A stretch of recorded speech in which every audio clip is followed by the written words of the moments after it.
Hey guys, Uber Theologian here. I want to make a rather odd contention. Sorry about the air conditioner, it's too hot. Can't do the Uber Theologian without the air conditioner right now. But I'm going to make a rather odd contention. This is what I'm putting forth. I put forth that Christianity is the most falsifiable religion in the world. I'd not only put that forth as a proposition, I put it forth as an absolute certainty. I mean, as far as certain I can be, that I believe Christianity is the most falsifiable religion in the world. And you might say, Michael, what in the world does that mean? It all sounds bad. You might have heard me say it before and gotten a little bit disturbed, thinking, what in the world did he mean by that? And I do say it often. I have talked about it, and I think it's very important for us as Christians to realize this and be able to take it with us as we share Christ. Now, and for our own faith, so that we can grow in the faith. But what does it mean that it's falsifiable? It's all good. It really is. It's all good and moves towards its truthfulness, especially if something that is falsifiable survives in the midst of its falsifiability. Because, if you have something that's not very falsifiable, it's easy for it to survive in the midst of its, limited falsifiability, but it doesn't have much contention for truth. Now, what do I mean by this? I think it's good. I think it's a good language. I'm not just saying it to sound odd or philosophical, but whenever you have an argument, this goes towards what I was talking about last time. Whenever you have an argument you put forth, the argument needs to be falsifiable in order for it to carry any weight. Like if I put an argument and said, hey, I want to debate you about something. You said, well, what do you want to debate? And I said, well, I want to debate that I believe that there's a man on the other side of the moon, the dark side of the moon. You might say, well, okay, I mean, that's not bad because I can prove that wrong, I think, or at least I think it's falsifiable. Let's just say if we could go to the other side of the moon, which we can't, so maybe, but it is somewhat within reach to falsify that.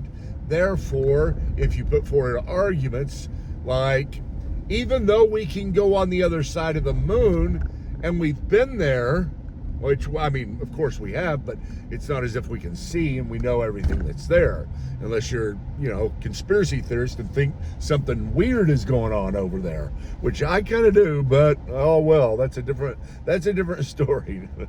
I can't, it's not very falsifiable.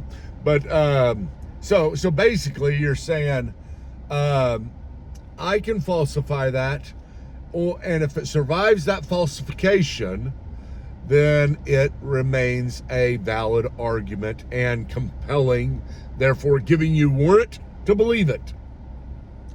So you get what I'm saying? If I said, here, let's do it a different way. If I said here, I have got a number I'm holding with my fingers behind my back, and I think it is 2, and you say, you know what? Michael's favorite number is 7, so I bet it's not.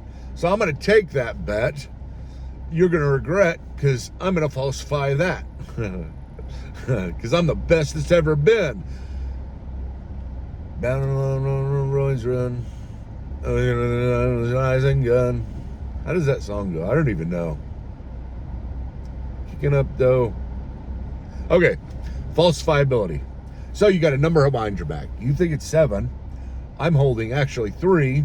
And so I'm pretty excited because I know you're going to think it's 7. And I say, okay, let's debate this. Let's examine it. And you go around and examine it. You say, I didn't think you'd go around back. You were able to prove it wrong. You saw my fingers. You won. Okay. But that's fine. That's fine. That's falsifiable, and that's something you can put forward. So it's dumb, but it works. What if I said, I have got a number in my head and I want you to make a contention whether or not it is true. I say it is 2 whenever I really have an 8, right? And you're over there and you're like, well, I still think it's a 7, but I'm not going to do anything because I can't falsify that. I can't prove it. He could just say, hey, you know what? I was right. Like, even if I guessed it right and guessed whatever it is, he could change it. So that is not a good one to go by because it's not falsifiable. Therefore, it's not worthy of belief. You get it? Now, why do I say Christianity is the most falsifiable religion in the world? Well, a long time ago, I wish I had it with me, or you've probably seen it before, but I put together this chart, just kind of a random thing. I sat there and drew one of those things that, again, you don't think is going to get any traffic at all, but it's the most popular thing I've ever done, which is really crazy. It's gotten hundreds of millions of shares, and it's this little deal that has how Christianity started versus how other religions started. And my basic argument was to show that Christianity is the most falsifiable religion in the world. And I put how other religions started. A private dream. You know, maybe somebody had a private dream, they said after this dream, hey, you know what? That dream's true. God came to me in this dream and I'm going to start a religion. That's how sometimes they get started. Sometimes they're just an idea. Somebody has a great idea, a philosophy, and he thinks the philosophy is good enough to start a religion, and that turns into some kind of metaphysical religion where you have God and everything else. Well, okay, but that is based upon somebody's idea, one man's idea. Those aren't falsifiable, not worthy of belief. Then you go to another one, and another one has a guy having an actual experience in time. He has an experience where he talked to an angel or talked to God or whatever it may be. And he comes there and tells other people that experience, and they believe him. Maybe they even attempted to falsify it the best they could, but you know, what are you going to do? It's his personal experience. All the elements of it aren't falsifiable. So let's say an angel came to him and talked to him. You can't examine whether there were angel footprints because you could just say angels don't leave footprints. There's all kinds of things to get by with that. So you can't really falsify that, even though you may try to or think you can. So those things aren't falsifiable ever. Private experiences are not falsifiable. So even if you write down what happened during your private experience, it still doesn't really count. It's still just as good as having a dream or having suddenly a good idea. We don't know whether it was true. Now, that's how other religions started, these different ways. And I have these little boxes that show that. Then they go tell everybody about God, about their dream or private idea or private experience. And then it starts a religion. That's how all other major religions have started. And if they didn't start that way, and it is falsifiable, the event in which they claim has no significance to it. So it's like, okay, wait a minute. You're telling me that you had an experience and the experience was a dream, and that doesn't help. I mean, it's all kinds of things. The event has to have enough of an epistemic footprint to cause me to believe it's falsifiable, which means epistemic. How can I know whether it's true? It's from epistemology, to know. And so basically what I'm saying here is this: Christianity is falsifiable, very falsifiable. And here's what you think of. Whenever God would come into history, if he wanted to tell us something, how would he do it? Would he do it through these little private experiences? One private experience with this person to tell everybody else. One private experience with this person to tell everybody else. That doesn't seem like it. He could come in and just make some type of statement, massive statement in history, in time and space. Come to a place that actually exists. Come to Jerusalem. Whenever you're in Jerusalem, come at a time when there's lots of people in Jerusalem. Okay? And then as there's lots of people in Jerusalem, do things that make all of these people believe based upon what they saw. Make them believe you're God. Well, how do I make people believe I'm God? How do I make people believe my message is true? Do a few miracles here and there. Maybe even go to the point of raising somebody from the dead. That's good. And that would be better than anything we have. If Jesus came and just did miracles in public like he did, as many as he did, it would still be enough evidence to believe it, probably, for a lot of people. But yeah, maybe that's not quite enough. I need something more. What if the guy himself, because you got all kinds of trickery that happens. Maybe he didn't raise the dead, or there's all kinds of ways that he could have tricked that.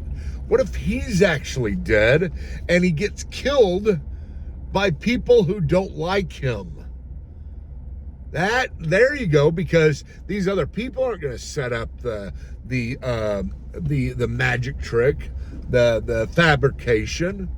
They're not going to help him.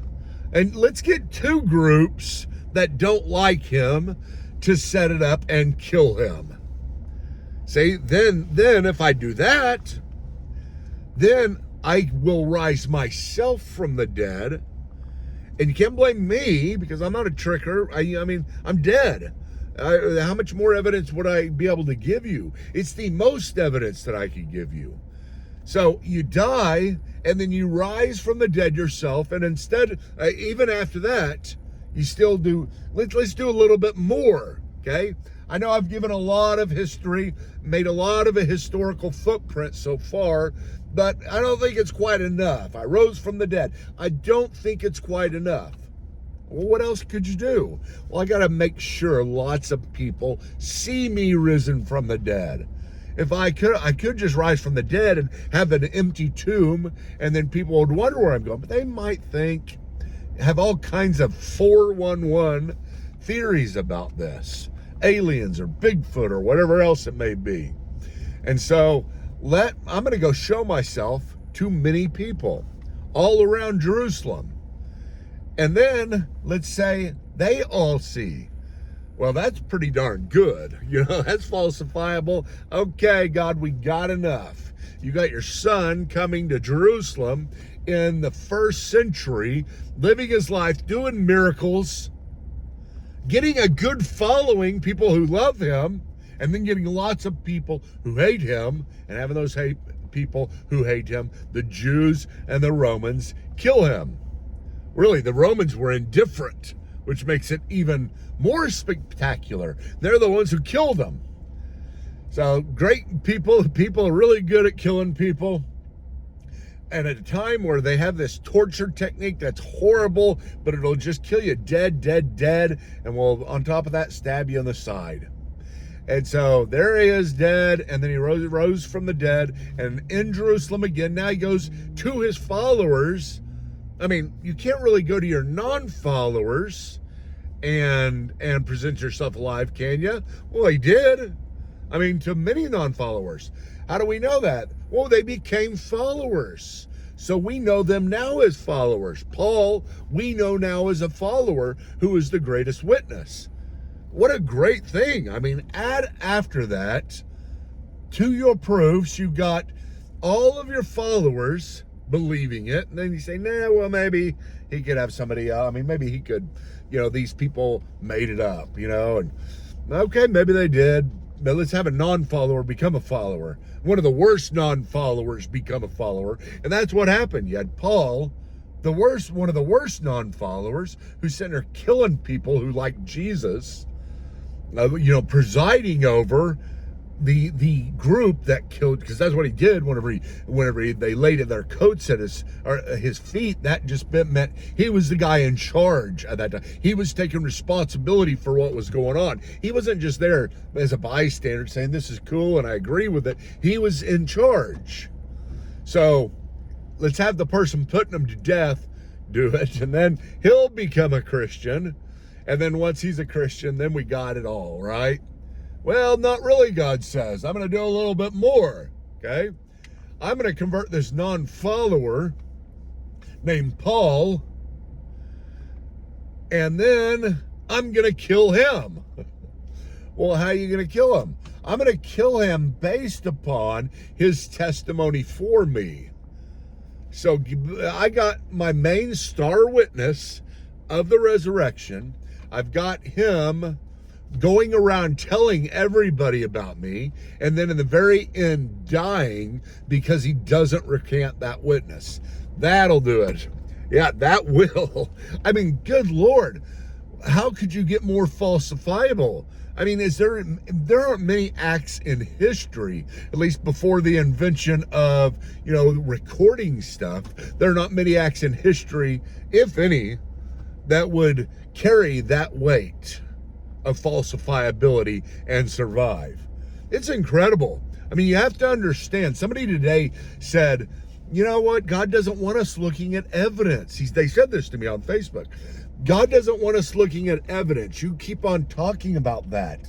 God loves people who are beyond needing any convincing.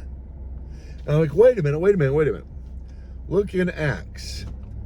In Acts, it says that Jesus went around presenting himself by what? Many convincing proofs. That's why Jesus did that. God does want us to look at the footprint. He didn't leave this big of a footprint for no reason. Whenever he makes a move in history, he's God. He does exactly what you would expect. The move is significant, and it's enough to change the world and to hold everybody guilty who knows about it for not believing it. That is true. I believe that. That's why I say it's the most falsifiable religion in the world, and you've got to put this in your quiver, hold it, take it with you everywhere. At times of doubt, pull it out and let it encourage your faith. In times of evangelism, use it if necessary. Even whenever it's not necessary, because you're so excited about it, and it's part of the reason why you're so convinced. Therefore, we continue the ministry that Jesus started whenever he went around and gave many convincing proofs. That's what we need to do as well. So, Christianity is the most falsifiable religion in the world, and let's celebrate it, and let us lay the glory of God, lay the path of the glory of God in his evangelism with this understanding. God is a God of history. He's not a God of privacy.